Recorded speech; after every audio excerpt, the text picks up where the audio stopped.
Welcome back, everyone, to another deep dive. Glad to be here. Today, we're going to be diving into Oh, yeah. the world of VAR, Uh-huh. video assistant referee in soccer. Yeah. We've got one source for this deep dive, a really interesting opinion piece. Okay. It's by Rehan Janjua, and he argues that it's time to rethink VAR. Interesting. Now, you might be thinking, isn't VAR supposed to make things better? Right. And that's exactly what we're going to be exploring today. Okay. Because Janjua makes a pretty compelling case that VAR might actually be doing the opposite. Oh, wow. He dives into the intense pressure that referees face with VAR looming over every call, Right. and how VAR might actually be sucking the joy Yeah. out of the beautiful game. It's a really thought-provoking piece. Yeah. You know, it's fascinating how VAR was introduced with this promise of eliminating those controversial calls. Right. You know, the ones that leave fans arguing for days? Oh, yeah, definitely. And Janjua actually points that out in the article, Okay. that even before, VAR fans rarely, if ever, really agreed on whether a call was right or wrong. Yeah. You know what I mean? One team's clear penalty was always the other team's dive. Exactly. That's part of what makes his argument so intriguing. Yeah. He's essentially saying that even with all the replays and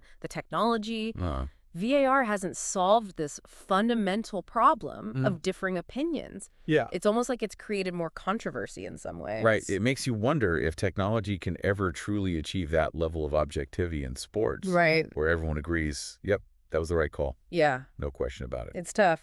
But it also makes you think about the human side of things. Yeah. I mean, imagine being a referee with that level of scrutiny Oh, yeah. on every single decision you make. Absolutely. That's one of Yanjua's main concerns. Okay. The psychological impact on referees. Yeah. He talks about this constant threat of being overruled, this feeling of having every call potentially scrutinized and dissected in front of a massive crowd. It's got to be incredibly stressful. Oh, yeah. Could you imagine doing your job, knowing that every decision you make Not a chance. could be instantly replayed and analyzed by millions of people? And Janjua uses this really powerful image to describe it. Yeah. He says the referee basically has to stand trial while waiting for the VAR decision. Yeah. It really highlights the immense pressure they're under. It's a tough spot to be in, for sure. Yeah. But beyond the pressure on referees, Janjua also dives into this bigger debate about what he calls the spirit of sport. Right. He argues that VAR might actually be stripping away some of the human element that makes sports so exciting in the first place. That's where things get really interesting. Okay. He uses this analogy of bodyline bowling in cricket, which, for those who aren't familiar, was this super aggressive tactic that was technically within the rules, but seen by many as going against the spirit of the game. It's a good comparison because, just like in cricket, there are unwritten rules. Right. Unspoken understandings about how the game should be played. Yeah. Right. It's not just about following the letter of the law. It's about respecting the traditions and the essence of the sport. Exactly. And Janjua seems to be suggesting that VAR, with its emphasis on achieving absolute accuracy and eliminating all human error, might be tilting the scales too far in one direction. It's like we're losing sight of the fact that imperfection, those moments of brilliance and blunder, are part of what makes sports so captivating. Right. I mean, would a game-winning goal be as exciting? Yeah. If it was analyzed down to the millimeter and potentially ruled out for a tiny infringement that no one even noticed in real time? That's a great point. Right. It makes you wonder if, in our pursuit of technological perfection, we're actually sanitizing the game, removing the raw, unpredictable elements that make it so thrilling. Okay, so we've talked about the problems, but what does Janjua propose we do about it? Okay. Does he think we should just scrap VAR entirely? Actually, he offers some really interesting solutions. Okay. Ways to keep technology in the game, but redefine its role. Okay. He's not suggesting we go back to the Dark Ages. Right. But rather find a better balance between technology and the human element. All right. I'm all ears. Okay. Let's dive into those solutions. Yeah. So his first solution is probably the most radical. Okay. He suggests we simply accept a margin of error.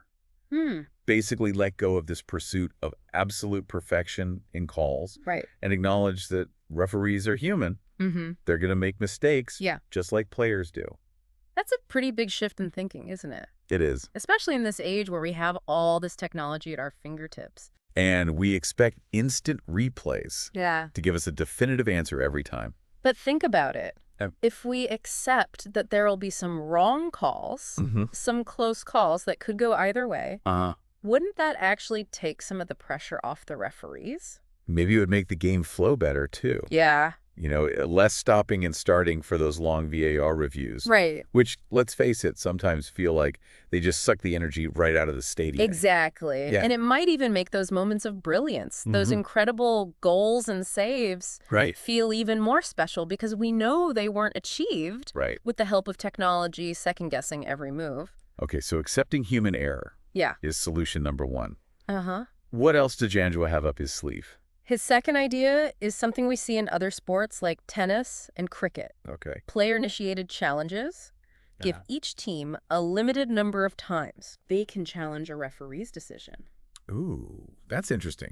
Yeah. It would add a whole new layer of strategy to the game, wouldn't it? Absolutely. Like, do you use one of your precious challenges on a close offside call early on? Right. Or do you save them for a potential game-changing penalty in the dying minutes? Exactly. Yeah. It puts the onus on the players and managers to decide which calls are worth challenging, which adds another layer of intrigue for the fans. Plus, it could potentially cut down on some of the arguing and complaining we see from players. Right. I mean, if they know they only have a limited number of challenges, they'd probably think twice before throwing a tantrum over every little call. It's an intriguing idea, and it could even lead to more respect for the referee's decisions. If a team challenges a call and it's upheld, they have to accept it and move on. No more surrounding the referee and trying to bully them into changing their mind. Oh, okay.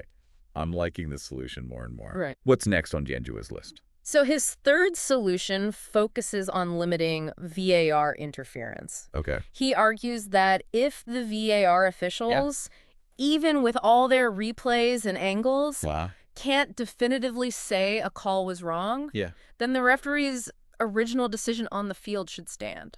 It makes sense, doesn't it? It does. Like if it's too close to call, why overturn the referee's decision in the first place?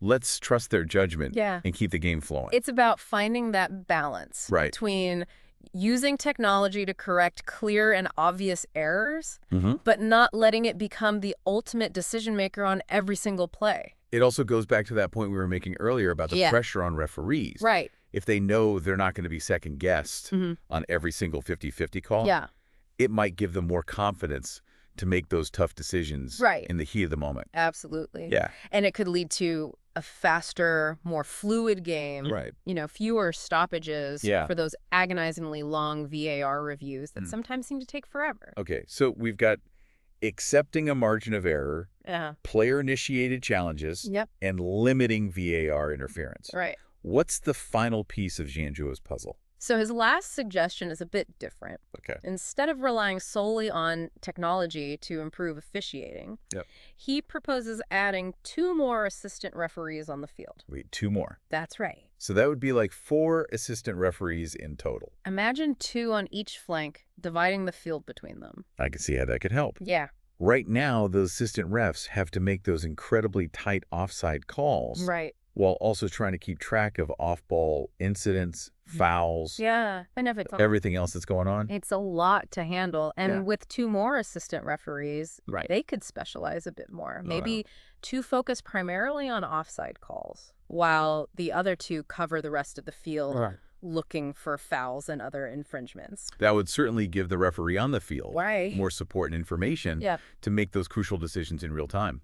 And it's a solution that focuses on enhancing human capability rather than replacing it entirely with technology. Okay, that makes a lot of sense. Yeah. It aligns with Janjua's overall argument that we shouldn't let technology overshadow the human element of the game. Exactly. And it brings us back to that central question we're discussing earlier. Where do we draw the line with technology in sports? It's a question that's relevant for so many sports, not just soccer. Oh, yeah. I mean, think about all the advancements we've seen in recent years. Mm-hmm. Instant replay in baseball, basketball, American football. Uh-huh. The list goes on. Yeah, and it's only going to continue. Right. We're seeing even more sophisticated technology being used, like Hawkeye in tennis to track the trajectory of the ball, and even AI-powered systems that can analyze player performance in real time.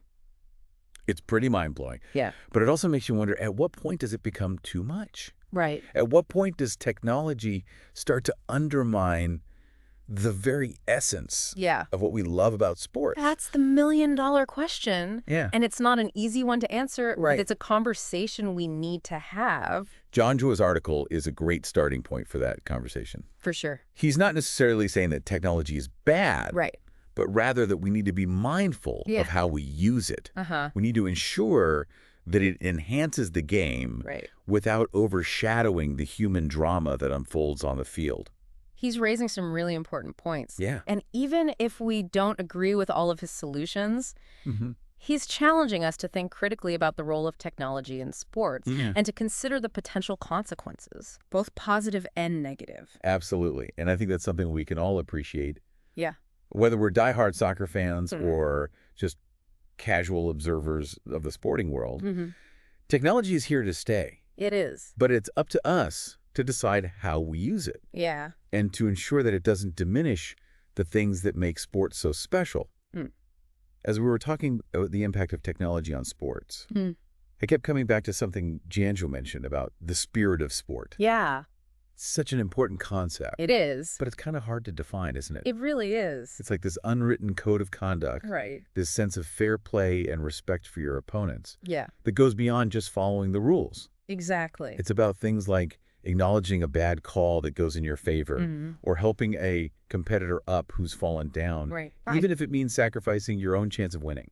It's about recognizing that there's something bigger at play than just the final score. Yeah. It's about upholding the integrity of the game and respecting the traditions and values that make it so special. And I think that's what Jonjua is getting at when he argues that VAR, with its laser focus on achieving technological perfection, might actually be undermining this very spirit. It's a really interesting point because when you scrutinize every single call down to the millimeter, when you rely on technology to eliminate all human error, it can create this atmosphere of suspicion and distrust. It's like we're losing that sense of shared experience. Yeah.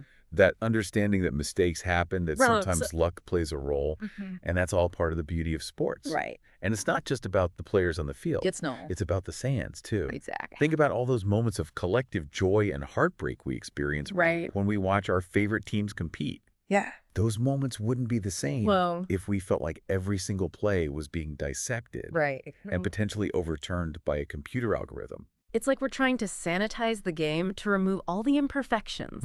That ironically are what make it so human and so relatable. Exactly. Yeah.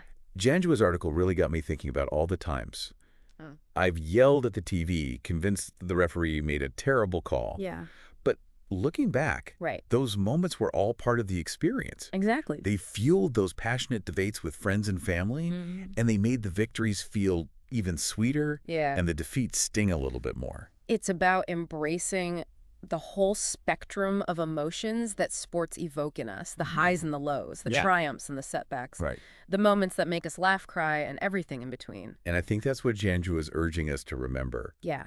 That in our pursuit of technological perfection, we need to be careful not to lose sight of the human heart of the game. It's a delicate balance, for sure. Yeah. We want fairness, consistency, and accuracy. But we also don't want to sterilize the game to the point where it loses its soul.